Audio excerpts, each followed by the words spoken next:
সবাইকে আরও একবার স্বাগতম আইএলটিএস সিরিজ নিয়ে এনটিভি আয়োজিত। আমি রয়েছি মোস্তাকিম আপনাদের সাথে আজকের আমাদের এপিসোডে আমরা বিশেষ কোনো কোর্সেস প্যাটার্নে আলোচনা করব না, কিন্তু এগুলো হবে সবই গোল্ডেন টিপস। আপনার হতাশা নিয়ে আপনার আইএলটিএস পাড়ি দিতে কী ধরনের সমস্যার সম্মুখীন হচ্ছেন সেই বিষয়ে আমরা আজকে আলোচনা করব। This is golden tips episode. Let's go. আমাকে অনেকেই এসএমএস করেন কিংবা অনেকেই মুখোমুখি যখন ফেস টু ফেস আমরা আলোচনা করি আপনাকে জানান আমাকে, সেটা হচ্ছে কি আমি অনেক প্র্যাকটিস করছি, অনেক চেষ্টা করছি, কিন্তু ইমপ্রুভ হচ্ছে না এবং তিনি কিন্তু ধৈর্য হারিয়ে ফেলছেন। আমার কথা হচ্ছে কি বি পেশেন্স। কেন আপনি পেশেন্স ধরবেন জানেন? ধরেন একজন B1 লেভেলের স্টুডেন্ট, অর্থাৎ তার লেভেল হচ্ছে ব্যান্ড 5 পর অ্যাবিলিটি রয়েছে।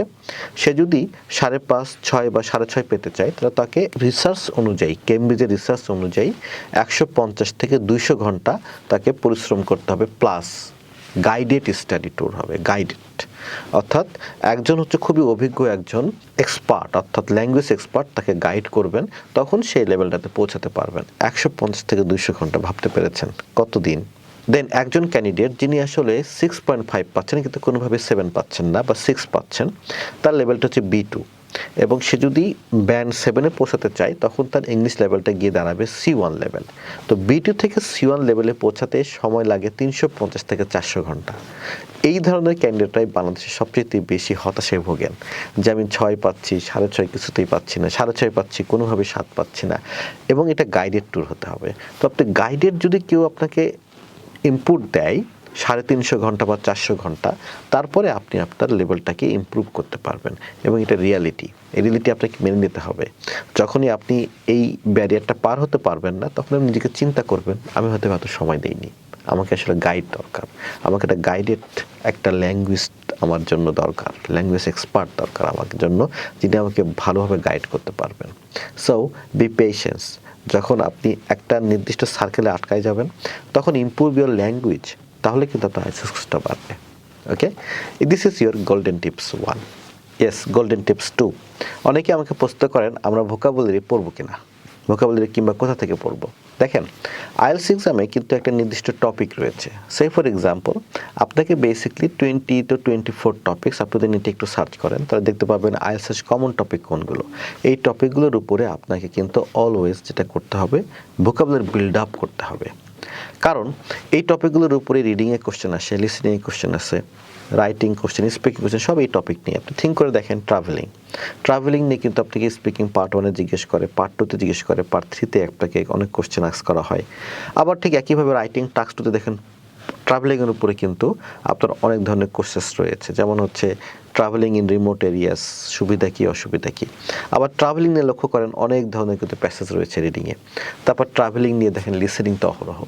তো এই যে এই টপিক যদি ভোকাবুলারিগুলো আপনি জানেন তাহলে কিন্তু আপনার আর কোনো সমস্যা নেই। প্রথম কাজ হচ্ছে ভোকাবুলারি বিল্ড আপ করা। আচ্ছা, এখন ভোকাবুলারি আপনারা কোথা থেকে পড়বেন? ভোকাবুলারি পড়ার জন্য ভাই এখন আপনার সামনে নেট রয়েছে, দুনিয়া আছে।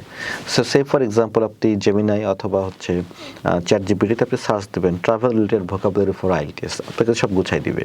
Travel related not only vocabulary, phrasal verb for IELTS, idioms for IELTS, then collocations for IELTS, এরকম দেখবেন যে আপনাকে সার্চ দিলে অনেকগুলো ভোকাবুলারি চলে আসবে এবং এই ভোকাবুলারিগুলো আপনাকে অনেক কাজে দেবে।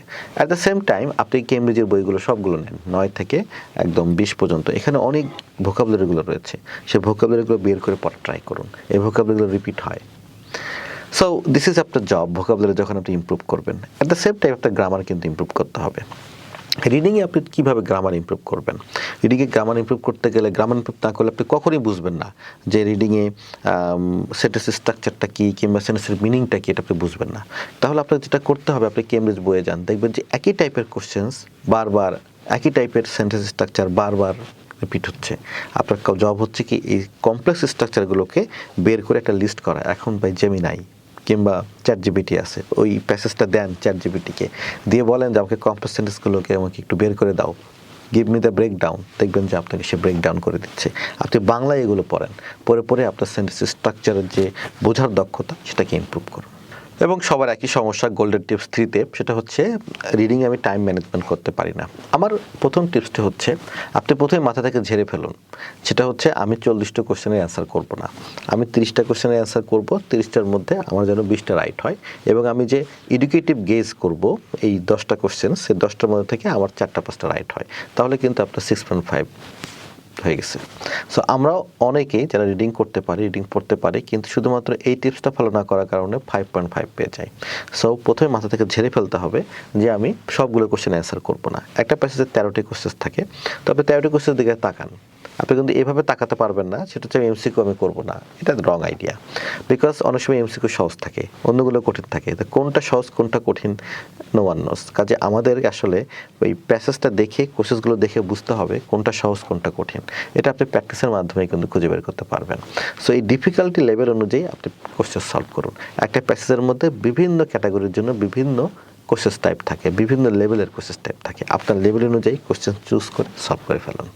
ওকে, this is number 1 tips. Number 2 হচ্ছে আপনি এই এনটিভি সিরিজগুলো দেখবেন যে বাংলাদেশে আর কেউ এভাবে কথা বলেনি, স্কিল নিয়ে কেউ আলোচনা করেনি। আপনি নিজেকে প্রিপেয়ার করুন কিভাবে একটা কোশ্চেন আমি সলভ করতে পারি, এই স্ট্র্যাটেজি ডেভেলপ করুন এবং কুইক স্ট্র্যাটেজি ডেভেলপ করুন। যখন আপনি এই স্কিলগুলো অ্যাপ্লাই করতে পারবেন, আপনার এই নির্দিষ্ট কোশ্চেন টাইপের জন্য আপনি নিশ্চিত জিতবেন। আপনার 1 ঘন্টার সময়ের মধ্যে আপনি রিডিং সলভ করতে পারবেন।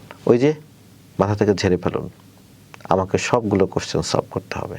অনেকেই বলেন ট্রু ফলস পারি না, ম্যাচিং হেডলাইন্স পারি না, নির্দিষ্ট একটা কোশ্চেন টাইপ পারি না।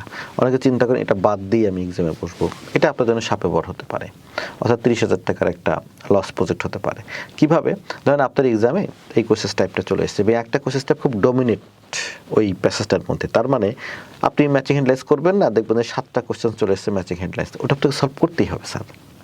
সো আপনাদের জব হচ্ছে কি এই নির্দিষ্ট কোর্সেস টাইপগুলো যখন আপনি পারবেন না, তখন আপনি এনটিভির ভিডিও দেখেন, এনটিভির ভিডিওগুলো দেখেন কোন স্কিলটা আপনাকে ডেভেলপ করতে হবে। এই স্কিলগুলো ডেভেলপ করে আপনি যেটা করবেন, আপনার কাজ হচ্ছে এরপরে আবার এই ম্যাচিং হেডলাইন সলভ করা শুরু করবেন। মনে রাখবেন আপনার এখন জব আগামী 3 দিন শুধু ম্যাচিং হেডলাইন সলভ করা, দ্যাটস ইট। দেখবেন আপনার সার্টেন কাইন্ড অফ আপনার অ্যাকিউরেসি বেড়েছে এই ব্যাপারে। এই যে বাড়লো, এই যে আপনি স্কিলটা ডেভেলপ করলেন, ইট ওয়ার্কস। সো নির্দিষ্ট কোনো কোর্সেস টাইপকে কখনোই ভয় পাওয়া যাবে না। বি স্ট্র্যাটেজিক, খুব মনোযোগ দিয়ে আপনি পড়াশোনা করেন এবং স্ট্র্যাটেজিগুলো ফলো করুন এই এনটিভি সিরিজে। এখানে যতগুলো স্ট্র্যাটেজি আমরা আপনাদের প্রোভাইড করেছি সবগুলোর একটা করে ব্যাকগ্রাউন্ড, একটা করে রেফারেন্স রয়েছে। কোনো স্ট্র্যাটেজি নিয়ে যদি আপনার ন্যূনতম সন্দেহ থাকে, আপনারা কমেন্ট বক্সে লিখবেন, আমরা আপনাদেরকে রেফারেন্স দিয়ে দেবো, অমুক বইয়ের অমুক চ্যাপ্টার অমুক পেজ নম্বর থেকে আমরা এই বিষয়টাকে এখানে ইনক্লুড করেছি। So this is your tips for reading strategies. আমরা খুব অচিরেই এনটিভিকে অনেক অনেক ধন্যবাদ যা আমাদেরকে সুযোগটা করে দেওয়ার জন্য। আমরা খুব অচিরেই লিসনিং, স্পিকিং এবং রাইটিং নিয়ে আমাদের এপিসোডগুলো শুরু করব। ততদিন ভালো থাকবেন এবং এনটিভির সঙ্গে থাকুন। নেক্সট এপিসোড হবে আমাদের রিডিংয়ের শেষ episode. Thank you very much.